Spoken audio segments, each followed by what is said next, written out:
guys, I'm Trent with Guitar Animal. Today we're going to talk about vibrato. A lot of my students wonder, how does this work? And so I'm going to talk a little bit about it today. Had some questions on it.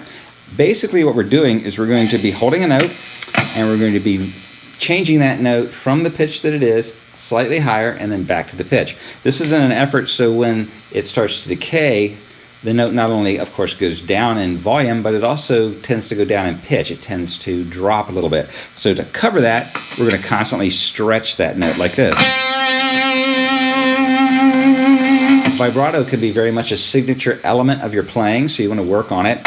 You want to be able to apply it with your hand as opposed to your finger. It's not your finger going back and forth. It's actually your fingers holding the note and your hand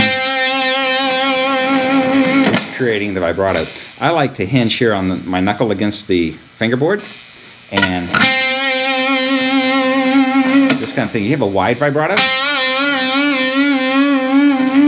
or very short vibrato or spastic. You'll hear all these different players do this, but basically the motion that you will use with your hand is one that you already know how to do. If I told you to go rattle a doorknob, you could grab a round doorknob with either hand and you could rattle that doorknob and that would not be a problem for you. However, trying to rattle a doorknob with a guitar neck in your hand takes some practice because this obviously is not a round doorknob and it doesn't move. So we need to move our hand around that. All right, so you want to practice this. Start with a very short vibrato, something in the middle of the neck. I would say maybe the second string or the third string. First string's a little harder because you can actually fall off the edge of the neck.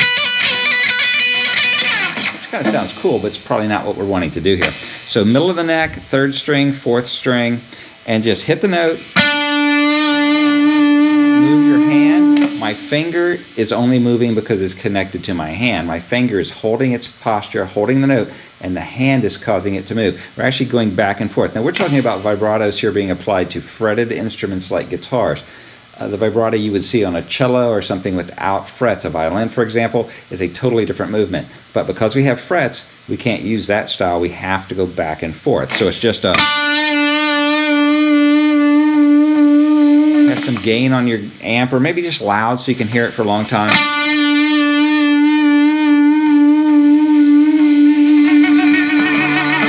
And once you have that down, try higher on the neck.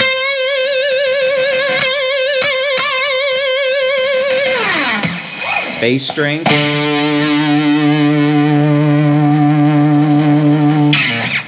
Down by the nut. Harder to do down here because this, basically the nut is holding on to that string. It doesn't want to move. It's harder to move it. I'm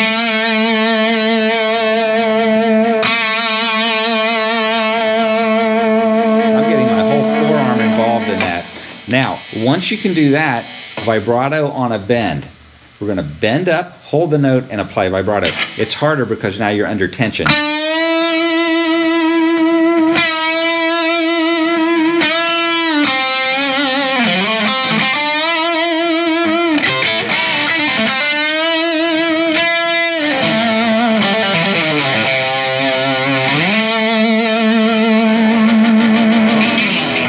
Picking up a little bit of string noise on the strings underneath my fingers, and that's okay because you hear that in a lot of songs. You'll hear where they're moving that string so much they're going to get some sounds on the neighboring strings.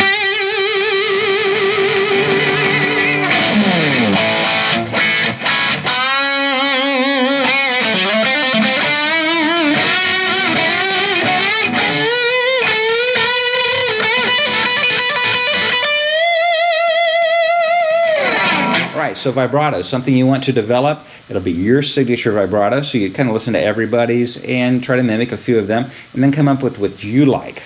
All right, again, it can be wide, where you're really, really coming off, like Ace Frehley. That's almost really a repeating bend. Or something a little bit more subtle. Just remember, we do not move our finger like this. We hold the note and do it with our hand. I hope you've enjoyed this video. Make sure you check me out at guitaranimal.com. I cover all kinds of fun stuff over there, lots of tabs. So check us out. Hope you enjoyed this one.